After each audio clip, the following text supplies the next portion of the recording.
নমস্কাৰ পুনৰবাৰ অসম যাত্ৰাৰ আন এটি এপিসোডলৈ মই সকলোকে স্বাগতম জনাইছো। আজি আমি কথা পাতিম বা বিতংভাৱে আমি আলোচনা কৰিম একশৰণ নাম ধৰ্মৰ ওপৰত বা একশৰণ নাম ধৰ্মৰ ওপৰত। আপোনালোকে জানেই ইয়াৰ ওপৰত এক্সামত কুৱেশ্যনছ কিছুমান আহিব পাৰে। সো আমি ভালকৈ চাব লাগিব যে কি ধৰণৰ কুৱেশ্যনছ এক্সামত তেওঁলোকে সুধিব পাৰে। এতিয়া চাওক, একশৰণ নাম ধৰ্ম বুলি ক'লে পোনপ্ৰথমে আমি জানিব লাগিব যে একশৰণ নাম ধৰ্ম এই শব্দটোৰ মিনিং কি। এই শব্দটোৰ মিনিং হৈছে এক মানে আপোনালোকে জানেই ওৱান অৰ্থাৎ এক, শৰণ, শৰণৰ মিনিং হৈছে শেল্টাৰ, মানে একেবাৰে যদি চিম্পল ভাষাত মই ক'বলৈ যাওঁ এজন ঈশ্বৰৰ ওচৰত শৰণ লোৱাকে একশৰণ নাম ধৰ্ম। আৰু নাম শব্দটো কিয় আহিছে, কাৰণ এই একশৰণ নাম ধৰ্মৰ এটা মূল বিষয়বস্তু হৈছে নাম, অৰ্থাৎ ভগৱানৰ নাম লোৱা বা ভগৱানক স্মৰণ কৰা বা ভগৱানক মনত পেলোৱা। চ' সেইকাৰণে আৰু এটা কথা মই আপোনালোকক কৈ থওঁ যে এই ধৰ্মটোৰ আৰু কেইবাটাও নাম আছে। এটা হৈছে একশৰণ নাম ধৰ্ম। এই ধৰ্মটোক আমি মহাপুৰুষীয়া ধৰ্ম বুলিও কওঁ। মহাপুৰুষীয়া শব্দটো আহিছে মহাপুৰুষ শ্ৰীমন্ত শংকৰদেৱৰ নামৰ আগত আমি যিহেতু মহাপুৰুষ শব্দটো লগাওঁ, সেইকাৰণে মহাপুৰুষীয়া ধৰ্ম। যিহেতু এই ধৰ্মটোৰ প্ৰতিষ্ঠাপক মহাপুৰুষ শ্ৰীমন্ত শংকৰদেৱ আছিল, সেইকাৰণে আমি মহাপুৰুষীয়া ধৰ্ম বুলি কওঁ। আমি ভাগৱতী ধৰ্ম বুলিও কওঁ, কাৰণ ভাগৱত পুৰাণখন আটাইতকৈ পবিত্ৰ গ্ৰন্থ এই ধৰ্মটোৰ, সেইকাৰণে আমি ভাগৱতী ধৰ্ম বুলিও কওঁ। আৰু আমি নৱ বৈষ্ণৱ ধৰ্ম বুলিও কওঁ, বা ইংলিছত আমি নিঅ বৈষ্ণৱাইট বুলি কওঁ, কাৰণ বৈষ্ণৱ ধৰ্ম আগৰে পৰাই চলি আছিলে। অকে, বৈষ্ণৱ ধৰ্ম আগৰে পৰাই চলি আছিল। অসমতো ইনফেক্ট বৈষ্ণৱ ধৰ্ম আছিল। মহাপুৰুষ শ্ৰীমন্ত শংকৰদেৱে কিছুমান সাল সলনি, কিছুমান পজিটিভ সাল সলনি কৰিছিল বাবে আমি নৱ বৈষ্ণৱ ধৰ্ম বুলি কওঁ। ঠিক আছে, চ' এইখিনি কথা মই আপোনালোকক কৈ থলো। এতিয়া এই ধৰ্মটোৰ লগত জড়িত এটা বিৰাট ইম্পৰ্টেণ্ট কনচেপ্ট হৈছে চাৰি বস্তু। চাৰি বস্তুৰ অৰ্থ কি?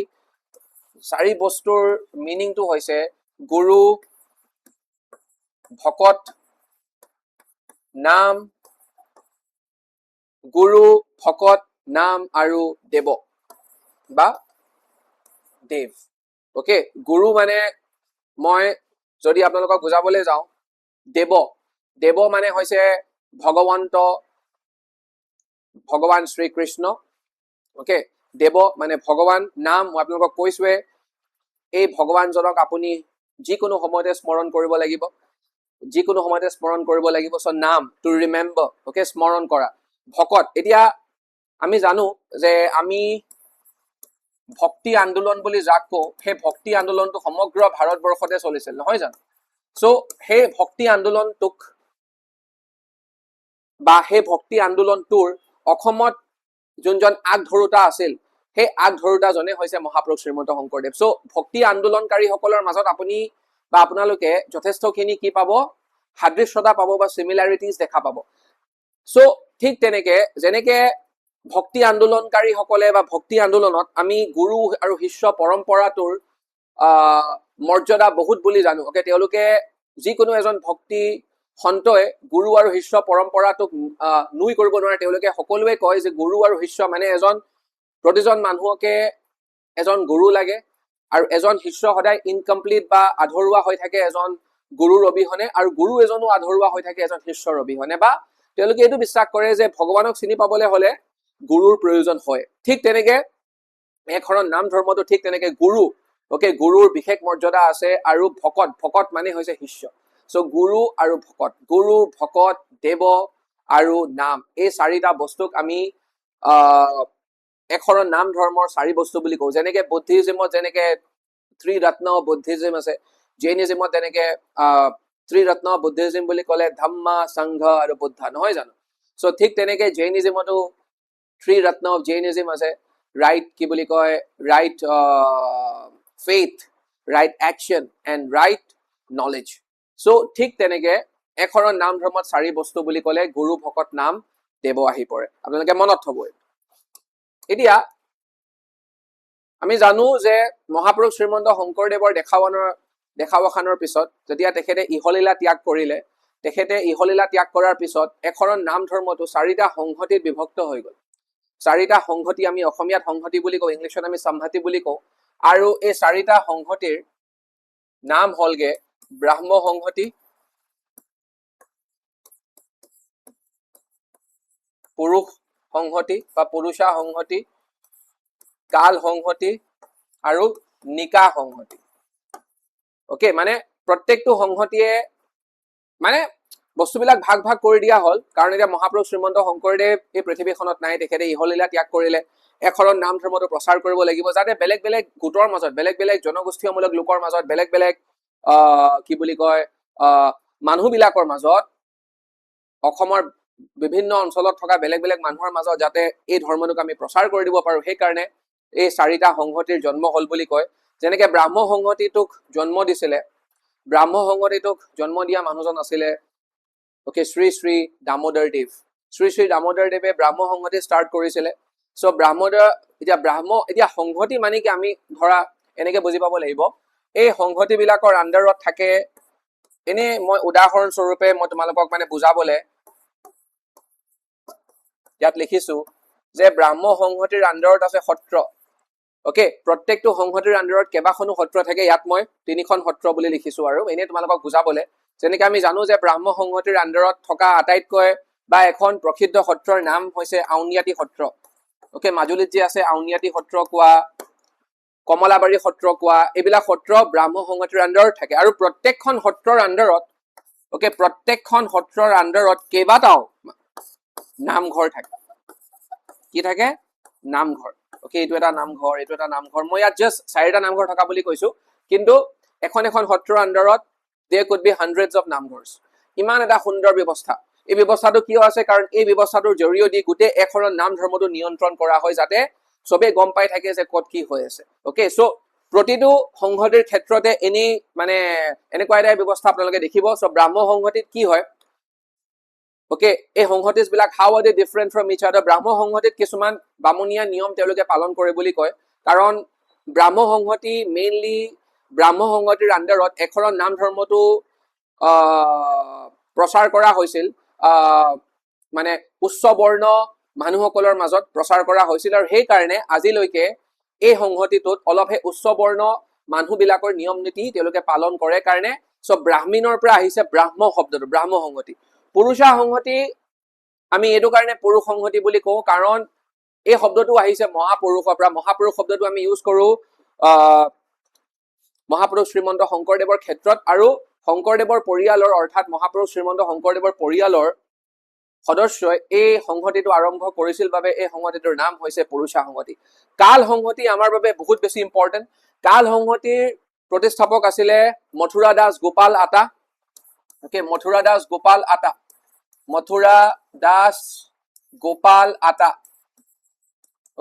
দাস গোপাল আতা কাল সংহতিটোৰ প্ৰতিষ্ঠাপক আৰু মথুৰা দাস গোপাল আতাক দায়িত্ব দিয়া হৈছিল যে জনগোষ্ঠীয়মূলক লোকসকলৰ মাজত আপুনি এখন নাম ধৰ্মটো প্ৰচাৰ কৰক সেই কাৰণে আপোনালোকে আৰু যেহেতু জনগোষ্ঠীয়মূলক লোকসকলৰ মাজত বা জনগোষ্ঠীয়মূলক সমাজ এখনত আপোনালোকে বৰ্ণ ব্যৱস্থা দেখা নাপায় তেওঁলোকৰ মাজত কাষ্ট সিস্টেমৰ প্ৰভাৱ নাথাকে কাষ্ট সিস্টেমেই নাথাকে কাষ্ট সিস্টেম যেহেতু নাথাকে কোনো ধৰণৰ উচ্চ নিচ নাথাকে মানে উচ্চ নিচ থাকে মই কথা কোৱা নাই এতিয়া আপোনালোকে অৰুণাচললৈ গ'লেও তেওঁলোকৰ ট্ৰাইবেল হয় কিন্তু তেওঁলোকৰ উচ্চ নিচ আছে ওকে কিছুমান সমাজত থাকে উচ্চ নিচ কিন্তু মই কৈছো যোনটো কাষ্ট বেছড ডিসক্ৰিমিনেশন মানে বৰ্ণৰ ভিত্তিত উচ্চ নিচটো নাই সেই কাৰণে কাল সংহতিৰ ক্ষেত্ৰতো আপোনালোকে বৰ্ণৰ ভিত্তিত হোৱা যোনটো ডিসক্ৰিমিনেশন আপোনালোকে দেখা নাপায় আৰু বস্তুবিলাক অলপ কাল সংহতিত অলপ বস্তুবিলাক কি হয় মানে ভেদাভেদটো কম ওকে সেই কাৰণে কাল সংহতি বহুত বেছি ইম্পৰ্টেন্ট ভেদাভেদ কম কিয় কাৰণ কাল সংহতিটো পপুলাৰ হৈছিলে ট্ৰাইবেল সকলৰ মাজত বা জনগোষ্ঠীয়মূলক লোকসকলৰ মাজত ঠিক আছে এতিয়া কাল সংহতিৰ যেনেকে ব্ৰাহ্ম সংহতিৰ আণ্ডাৰত কেইবাখনো সত্ৰ আছে কাল সংহতিৰ আণ্ডাৰতো কেইবাখনো সত্ৰ আছে প্ৰত্যেকখন সত্ৰৰ আণ্ডাৰত কেইবাটাও নামঘৰ আছে কাল সংহতিৰ আণ্ডাৰত বা অধীনত থকা আটাইতকৈ ফেমাছ সত্ৰখনৰ নামে হৈছে মায়ামৰা সত্ৰ আৰু মায়ামৰা সত্ৰৰ প্ৰতিষ্ঠাপক আছিলে শ্ৰী শ্ৰী অনিৰুদ্ধ দেৱ মায়ামৰা সত্ৰৰ প্ৰতিষ্ঠাপক আছিলে শ্ৰী শ্ৰী অনিৰুদ্ধ দেৱ আৰু এই সত্ৰখনত মানে ধৰক মই আপোনালোক এইটো কথা ক'ব বিচাৰিছো সত্ৰৰ যোনজন মুৰব্বী আটাইতকৈ গুৰুত্বপূৰ্ণ মুৰব্বীজনক আমি কওঁ সত্ৰাধিকাৰ নহয় জানো সো কাল সংহতিৰ আণ্ডাৰত থকা সত্ৰত স্পেচিয়েলি মায়ামৰা সত্ৰত আপোনালোকে বা মায়ামৰাৰ সত্ৰৰ আণ্ডাৰতো মানে এতিয়া ঢেৰ সেকশন হৈ গ'ল মায়ামৰা সত্ৰ এখন প্ৰসিদ্ধ সত্ৰ যেহেতু মায়ামৰা সত্ৰৰ আণ্ডাৰতো কেইবাখনো সত্ৰ আহি পৰে কিন্তু মায়ামৰা সত্ৰত আপোনালোকে হয়তো কেতিয়াবা এনেকুৱা এটাও সিস্টেম দেখি যাব পাৰে যে সত্ৰাধিকাৰজন নিম্ন বৰ্ণৰ মানুহ বা লো কাষ্টৰ মানুহজন সত্ৰাধিকাৰ হৈ থাকিব পাৰে কাৰণ মই কৈছোৱে তাত কোনো ধৰণৰ কাৰণ কাল সংহতিত কাষ্ট বেছড ডিসক্ৰিমিনেশন নহয় কিন্তু ব্ৰাহ্ম সংহতিত সেইটো হোৱাটো বহুত টান সেইটো আমি জেনেৰেলি দেখা নাপাওঁ সো কাল সংহতিৰ সেইকাৰণে আমি কওঁ যে Kala Samhati is known for its উদাৰতা okay Kala Samhati is known for its magnanimity so বা egalitarianism is the word so ইগ্যালিটেৰিয়ানিজমৰ কাৰণে প্ৰসিদ্ধ কাল সংহতি ঠিক আছে এতিয়া কথাটো হ'ল আৰু পাছলৈ আমি জানোৱে এই মায়ামৰা সত্ৰৰ সদস্যসকলে বা মায়ামৰা সত্ৰৰ ফলোৱাৰ্ছসকলে বা অনুগামীসকলে পাছলৈ গৈ মোৱামৰীয়া বিদ্ৰোহ ষ্টাৰ্ট কৰিব 1769ত আমি জানো আৰু একেবাৰে শেষ হওঁতে প্ৰায় 1805 খ্ৰীষ্টাব্দ হয়গে ঠিক আছে নিকা সংহতিয়ে ক্লেইম কৰে ঠিক তেনেকে নিকা সংহতিয়ে ক্লেইম কৰে যে আমাৰ সংহতিখন নিকা শস্ত্ৰ আৰু নিকা আৰু আমি যোনবিলাক নিয়ম বনাও কাৰণ প্ৰত্যেকটো সংহতিয়ে নিয়ম বনায় আৰু সেই নিয়মবিলাক পালন কৰে সত্ৰই আৰু সেই নিয়মবিলাক সত্ৰৰ দ্বাৰা কাৰ ওচৰলৈ নিয়া হয় নামঘৰৰ ওচৰলৈ নিয়া হয় ইমান ধুনীয়া এটা ব্যৱস্থা সো নিকা সংহতিৰ আণ্ডাৰত থকা আটাইতকৈ বিখ্যাত সত্ৰখন হৈছে বৰপেটা সত্ৰ আপোনালোকে জানে ওকে বৰপেটা সত্ৰ বিৰাট famous just one second Barpeta Satra okay so আমি এইখিনি জানিব লাগিব সংহতিৰ বিষয়ে এতিয়া যদি মই আপোনালোকক কওঁ সত্ৰৰ নামঘৰ আৰ্কিটেকচাৰৰ বিষয়ে যদি মই কওঁ প্ৰায় ভাগ বস্তু একেই ওকে আমি কি দেখা পাওঁ সত্ৰই কওক বা আপুনি নামঘৰে কওক আমি প্ৰথমতে দেখা পাওঁ গেটখন সেই গেটখনক আমি অসমীয়াত বাটচৰা বুলি ক'ব পাৰো বা আমি তোৰণ বুলিও ক'ব পাৰো বাটচৰা বা তোৰণ ধুনীয়া গেট ওকে কেতিয়াবা এই গেটখনৰ সন্মুখত আমি দুজন মানুহৰ ছবি দেখা পাওঁ জয় আৰু বিজয় এই জয় আৰু বিজয় ভগৱান বিষ্ণুৰ ওকে ভগৱান বিষ্ণু যত থাকে বৈকুণ্ঠৰ গাৰ্ডছ বুলি আমি কওঁ ওকে বৈকুণ্ঠৰ গাৰ্ডছ বুলি আমি কওঁ জয় আৰু বিজয় বৈকুণ্ঠৰ গাৰ্ডছ হয় আৰু কিয় তেওঁলোকক তোৰণখনৰ বাহিৰত থোৱা হয় এইটো কাৰণে থোৱা হয় কাৰণ মই এখন কিতাপ পঢ়ি আছিলো সেইদিনাখন আৰু সেই কিতাপখন লিখিছে আমাৰ আউনীআটী সত্ৰৰ বৰ্তমানৰ যোনজন সত্ৰাধিকাৰ বিৰাট জ্ঞানী মানুহ তেখেত ওকে তেখেতে যোনখন কিতাপ লিখিছে সো তেখেতে লিখা যোনখন কিতাপ সেই কিতাপখনত তেখেতে এইটো কথা লিখিছে এতিয়া আপোনালোকে জানেই চাগে তেখেতৰ নামটো শ্ৰী শ্ৰী পীতাম্বৰদেৱ গোস্বামী তেখেত অলপতে লণ্ডনলৈও গৈছিল এতিয়াও চাগে আছে ওকে তেখেতেও গৈছিল আৰু ডেকা সত্ৰাধিকাৰজন গৈছিল এতিয়া চাগে ঘূৰি আহিলে খুব ধুনীয়া অনুষ্ঠান এটাত ভাগ ল'বলৈ তেখেতে গৈছিল লণ্ডনলৈ আৰু তেখেতে খুব ধুনীয়াকৈ প্ৰচাৰ কৰিছে আমাৰ যোনটো অসমৰ সত্ৰ কালচাৰটো খুব ধুনীয়াকৈ তেখেতে প্ৰচাৰ কৰিছে একচুৱেলি মই আপোনালোকক ক'বলৈ বিচাৰিছো সো তেখেতে ঢেৰ কিতাপ লিখিছে এখন কিতাপত তেখেতে স্পষ্টভাৱে লিখিছে যে জয় আৰু বিজয় এইটো কাৰণে বাহিৰত থোৱা হয় কাৰণ এবাৰ কিবা এটা কাম তেওঁলোকে ভুলকে কৰাৰ বাবে বা তেওঁলোকৰ মনত পাপে দেখা দিয়াৰ বাবে বা পাপ যিহেতু তেওঁলোকৰ মনত জাগি গৈছিল তেওঁলোকক ভগৱান বিষ্ণুৱে বৈকুণ্ঠৰ পৰাই তেওঁলোকক উলিয়াই দিছিল বা বহিষ্কাৰ কৰিছিল সো যাতে আমি নামঘৰ বা সত্ৰলৈ যোৱাৰ আগতে সেই জয় আৰু বিজয়ৰ ছবি দেখি আমাৰ যাতে মনলৈ সেই ভয়টো আহে যে আমি যদি আমাৰ মনবিলাক পাপ মুক্ত কৰি নাযাওঁ ওকে নামঘৰ বা সত্ৰলৈ যোৱাৰ আগতে যদি আমাৰ মনবিলাক আমি চাফা কৰি নাযাওঁ তেন্তে হয়তো আমাৰ প্ৰাৰ্থনাবিলাক ভগৱানে কেতিয়াও নুশুনে সো সেইকাৰণে সেই ছবি দুখনে আমাক সেই দৃশ্যটো বা সেই ঘটনাবিলাক যাতে মনত পেলাই দিবলৈ পাৰে সেইকাৰণে তেওঁলোকৰ মূৰ্তিবিলাক বাহিৰত থোৱা হয় বুলি তেখেতে এই কিতাপখনত দাবী কৰিছে মই কাৰ কথা কৈ আছো শ্ৰী শ্ৰী পীতাম্বৰদেৱ গোস্বামীৰ কথা কৈ আছো তেখেত এতিয়া বৰ্তমানৰ মাজুলীত অৱস্থিত আউনীআটী সত্ৰৰ সত্ৰাধিকাৰ সো এনিৱে সো বাটচৰাৰ কথা কলো বাটচৰা পাৰ হয় আমি পাওঁ আটাইতকৈ পুৰণি নামঘৰ বা সত্ৰৰ যেতিয়া কালচাৰটো আৰম্ভ হৈছিলে কোৱা হৈছে মহাপুৰুষ শ্ৰীমন্ত শংকৰদেৱৰ টাইমতে মহাপুৰুষ শ্ৰীমন্ত শংকৰদেৱে এটা একেবাৰে সিম্পল ষ্ট্ৰাকচাৰ এটা তেখেতে নিৰ্মাণ কৰিছিল আৰু সেই ষ্ট্ৰাকচাৰটো আছিল নামঘৰ বা কীৰ্তন ঘৰ সেই অংশ ভাগক আমি নামঘৰ বা কীৰ্তন ঘৰ বুলি কওঁ যোনখিনি অংশত বা যোনখিনি অংশত বহি ভক্তসকলে হৰি নাম লয় বা নাম প্ৰসংগ কৰে যোনটো হল টাইপৰ ষ্ট্ৰাকচাৰ সেইটো হৈছে নামঘৰ বা কীৰ্তন ঘৰ আৰু 3 নম্বৰ নামঘৰ বা কীৰ্তন ঘৰ পাৰ কৰি আমি পাওঁ মণিকূট ওকে নহয় জানো মণিকূট আৰু এই মণিকূটৰ ভিতৰত ওকে মণিকূট হৈছে নামঘৰ বা সত্ৰৰ আটাইতকৈ পবিত্ৰ স্থান মণিকূটৰ ভিতৰত কি থাকে মণিকূটৰ ভিতৰত থাকে গুৰু আসন ওকে গুৰু আসনক আমি থাপনা বুলিও কওঁ আৰু এই গুৰু আসন কি হৈছে গুৰু আসন হাত খলপীয়া ওকে গৰু আসন ইয়াতো আপোনালোকে গৰু আসনৰ ফটো আপোনালোকে দেখা পায় এই ষ্ট্ৰাকচাৰটোক আমি কীৰ্তন ঘৰ বুলি কওঁ ইয়াতে এখন আপোনালোকে ৰেইলিং দেখা পাইছে নহয় এই ৰেইলিংখনৰ পৰা আপোনাৰ মণিকোট পাৰ্টটো আৰম্ভ হৈ যায় আৰু মণিকোটৰ ভিতৰত আপোনালোকে এখন গুৰু আসন দেখা পাব গুৰু আসনখন নৰ্মেলি হাত খলপীয়া এটা কাঠেৰে বনোৱা উডেন ষ্ট্ৰাকচাৰ ওকে হাত খলপীয়া 1 2 3 4 5 6 7 আমি যদি চাবলৈ যাওঁ এনে কম্পেৰেটিভলি আমি যদি চাবলৈ যাওঁ তেনেহলে এই ষ্ট্ৰাকচাৰটো অলপ দ্ৰাবিড় ষ্টাইল অফ টেম্পল আৰ্কিটেকচাৰ দ্ৰাবিড় শৈলীৰ লগত অলপ সিমিলাৰিটি আছে সো হাত খলপীয়া এতিয়া প্ৰত্যেকখন সত্ৰৰ বা প্ৰত্যেকটো নামঘৰত হয়তো আপোনালোকে হাত খলপীয়া গৰু আসন নাপাবও পাৰে কিন্তু জেনেৰেলি হাত খলপীয়া থাকে আৰু কিয় 7 কাৰণ মহাপুৰুষ শ্ৰীমন্ত শংকৰদেৱে হাত বৈকুণ্ঠৰ কথা কৈ গৈছে সো হাত নম্বৰটোৱে বা 7 নম্বৰটোৱে হেতু সিম্বলাইজ কৰে আৰু সো প্ৰত্যেকটো টিয়াৰ সো আমি ইংলিশত কবলৈ গলে 7 টিয়াৰ উডেন ষ্ট্ৰাকচাৰ আৰু কাঠেৰে বনোৱা থাকে সো প্ৰত্যেকটো টিয়াৰৰ 4টা কোণা নহব জানো সো প্ৰত্যেকটো টিয়াৰৰ 4টা কোণা আৰু প্ৰত্যেকটো কোণাত আমি 3টা জন্তু দেখা পাওঁ একেবাৰে তলত আমি দেখা পাওঁ টৰ্টইজ বা কাছৰ ওপৰত আমি দেখা পাওঁ এলিফেন্ট আৰু এলিফেন্টৰ ওপৰত আমি দেখা পাওঁ উইংড লায়ন বা পাখি থকা সিংহ ওকে টৰ্টইজ কাৰ প্ৰতীক টৰ্টইজ আপোনাৰ আৰু মোৰ প্ৰতীক আৰু টৰ্টইজে যেনেকে মানে টৰ্টইজক একেবাৰে তলত কিয় থোৱা হৈছে কাৰণ টৰ্টইজক ডমিনেট কৰিছে বা টৰ্টইজক দমন কৰিবলৈ চেষ্টা কৰিছে হাতী কাৰ প্ৰতীক হাতী প্ৰতীক হৈছে আমাৰ আশে-পাশে চলি থকা যোনবিলাক বেয়া কাম বা পাপ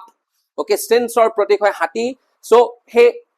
পাপ বিলাকে বা সিনছ বিলাকে দমন কৰিবলৈ বিচাৰিছে আপোনাক আৰু মুখ সো কাছটো আপুনি আৰু মই সো যেনেকে কাছই যেনেকে আশে-পাশে যেতিয়া বেয়া কাম বিলাক চলি থাকে বা কাছক যেতিয়া কোনোবাই এটেক কৰিবলৈ যায় কাছই নিজৰ মূৰটো ভিতৰলৈ সুমুৱাই লয় ঠিক তেনেকে ধৰক আমাক কোৱা হৈছে আপোনালোকেও নিজকে বচাব লাগিব কাৰণ আপোনাৰ আশে-পাশে ঢেৰ সিনছ হৈ আছে বা আপোনালোকৰ আশে-পাশে ঢেৰ পাপ হৈ আছে তথাপিও যদি আপোনালোকে বচাব নোৱাৰে ওকে আপোনালোকে কাছ হয় নিজকে বচাওক সেইকাৰণে কাছ তেওঁলোকে ব্যৱহাৰ কৰিছে কাছই যেনেকে নিজকে বচাই আপোনালোকেও নিজকে বচাওক কাৰণ আপোনাৰ ঠিক ওপৰৰ তল বাওঁ হু চাৰিওপিনে পাপ কেৱল মাত্ৰ পাপ কিন্তু তথাপিও যদি আপুনি নিজকে বচাব নোৱাৰে চিন্তা নকৰিব কাৰণ যিমানেই লাগিলে পাপৰ সংখ্যা বাঢ়ি নাযাওক কিয় পাপৰ ওপৰত পাপক ডমিনেট কৰে বা পাপক ডমিনেট কৰে কোনে পাপক দমন কোনে কৰে সিংহই আৰু পাখি থকা সিংহ কাৰ প্ৰতীক পাখি থকা সিংহ হৈছে নৰসিংহৰ প্ৰতীক আৰু আপোনালোকে জানেই নৰসিংহ হৈছে ভগৱান বিষ্ণুৰ অৱতাৰ সেইকাৰণে প্ৰত্যেকটো টিয়াৰৰ প্ৰত্যেকটো কোণাত আপোনালোকে বেছিভাগ নামঘৰ বা বেছিভাগ সত্ৰত আপোনালোকে 3টা জন্তু দেখা পাব মই কোৱা নাই যে প্ৰত্যেকখন সত্ৰতে আপোনালোকে এই 3টা এনিমেলৰ ফিগাৰ দেখা পাব এনিমেল মোটিভ কিন্তু যত আপোনালোকে দেখা পাব আপোনালোকে মন কৰিব যে প্ৰত্যেকটো টিয়াৰৰ 4টা কোণা থাকে নহয় সো 4টা কোণাৰ প্ৰত্যেকটো কোণাতে আপোনালোকে 3টা জন্তু দেখা পাব এটাৰ ওপৰত আনটো ঠিক আছে আৰু আমি যদি মিলাও সো 7 into 4 হৈ যায় ওকে প্ৰত্যেকটো টিয়াৰৰ যদি 4টা কোণা আৰু যদি 7টা যদি হাত খলপীয়া বুলি কৈছো 7 4 যা কিমান 7 4 যা 28 নহয় জানো 7 4 যা 28 সো 28 নম্বৰটোৰো এটা বিশেষ মৰ্যাদা আছে এখনৰ নাম ধৰ্মত বা এই আৰ্কিটেকচাৰত কোৱা হৈছে ভগৱান শ্ৰীকৃষ্ণই যেতিয়া পৃথিৱীখন এৰি গৈছিল এৰি যোৱাৰ ঠিক আগতে তেখেতৰ এজন মিত্ৰ আৰু শিষ্য আছিল উদ্ধৱ ওকে তেখেতৰ নাম আছিল উদ্ধৱ সো উদ্ধৱে তেখেতক সুধিছিল যে হে ভগৱন্ত আপুনি যে আমাক এৰি থৈ যায়গে আমি আপোনাৰ অবিহনে কি কৰিম তেতিয়া কোৱা হয় যে উদ্ধৱক তেখেতে 28টা বস্তু দি থৈ গৈছিল বা 28টা কথা বা কাম অৱলম্বন কৰিবলৈ কৈছিল আৰু সেইকেইটা কাম অৱলম্বন কৰিলে সকলোৰে জীৱনটো ধুনীয়াকে কাট খাব বুলি কৈছিল আৰু সেই 28 নম্বৰটো অতি পবিত্ৰ এখৰৰ নাম ধৰ্ম সেইকাৰণে 28 ওকে 28 7 4 যা 28 কেনেকৈ বুজি পাইছে নহয় 7 টো আহিলে হাত খলপীয়া আৰু প্ৰত্যেকটো টিয়াৰ হৈছে প্ৰত্যেকটো টিয়াৰৰ 4টা কোণ আছে 7 4 যা 28 সো এইখিনিয়ে হৈছে সত্ৰ বা নামঘৰ আৰ্কিটেকচাৰৰ প্ৰধান কিছুমান পাৰ্টস ইয়াৰ উপৰঞ্চি সত্ৰত খালি আপোনালোকে এটা এক্সট্ৰা বস্তু পাব ইয়াৰ আগতে মই আপোনালোকক কৈ থওঁ সত্ৰত আপোনালোকে এক্সট্ৰা এটা বস্তু পাব সেই এক্সট্ৰা বস্তুটোক আমি হাতীজ বুলি কওঁ হাতীজ মানে ওকে এলিফেন্ট হাতীটো নহয় যদি আপোনালোকে ফৰ এক্সাম্পল উদাহৰণ স্বৰূপে আপোনালোকে যদি বৰপেটা সত্ৰলৈ যায় বৰপেটা সত্ৰৰ গুটে চৌপাশে আপোনালোকে কাৰণ সত্ৰবিলাকত ঢেৰ মানুহ থাকে সত্ৰ এখন চলাবলৈ ঢেৰ মানুহ লাগে সেই মানুহবিলাক যত থাকে ওকে তেওঁলোকৰ ৰেজিডেন্সক আমি হাতী বুলি কওঁ সো আপোনালোকে লাইন লাইনকে যোনবিলাক ঘৰ নিচিনা বস্তু দেখিব বৰপেটা সত্ৰলৈ গ'লে সেইবিলাকক আমি হাতীজ বুলি কওঁ সো হাতীজকো আপোনালোকে এক্সামত লিখিব পাৰে যে হাতীজ are also an important part of Satra এতিয়া যদি মই আপোনালোকক কওঁ যে সত্ৰত থকা আটাইতকৈ গুৰুত্বপূৰ্ণ অফিচাৰ বা ওকে পৰিচালনা কৰা মানুহবিলাক কোন কোন আটাইতকৈ ইম্পৰ্টেন্ট মানুহজনে হৈছে সত্ৰাধিকাৰৰ ঠিক পিছতে থাকে ডেকা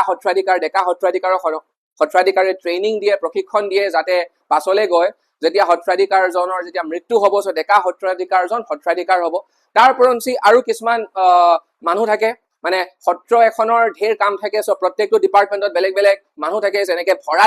ভৰালী হৈছে ইনচাৰ্জ মানে ভৰালৰ ইনচাৰ্জ হৈছে ভৰালী ভাগৱতী হৈছে যিজন মানুহে ভাগৱত পুৰাণখন বা ভাগৱত পাঠ কৰে ওকে ভাগৱতী তাৰ পিছত গায়ন বায়ন ওকে গায়ন মানে যোনখিনি মানুহে গানৰ লগত জড়িত মানে ভক্তিমূলক গানৰ লগত জড়িত আৰু বায়ন মানে যোনখিনি মানুহে কি বুলি কয় সেইবিলাক খোল তাল এইবিলাক বজাই আমি তেওঁলোকক বায়ন বুলি কওঁ সো এইবিলাক বস্তু জড়িত হৈ আছে সত্ৰৰ লগত আৰু ঠিক আছে সো এইখিনি কথা আমি জানিব লাগিব আৰু যদি মই আপোনালোকক কওঁ যে roll of namghar in the SMS society okay বাৰে বাৰে এই প্ৰশ্নটো সুধি থাকে এক্সামত নামঘৰৰ কেইবাটাও ভূমিকা আছে ওকে নামঘৰ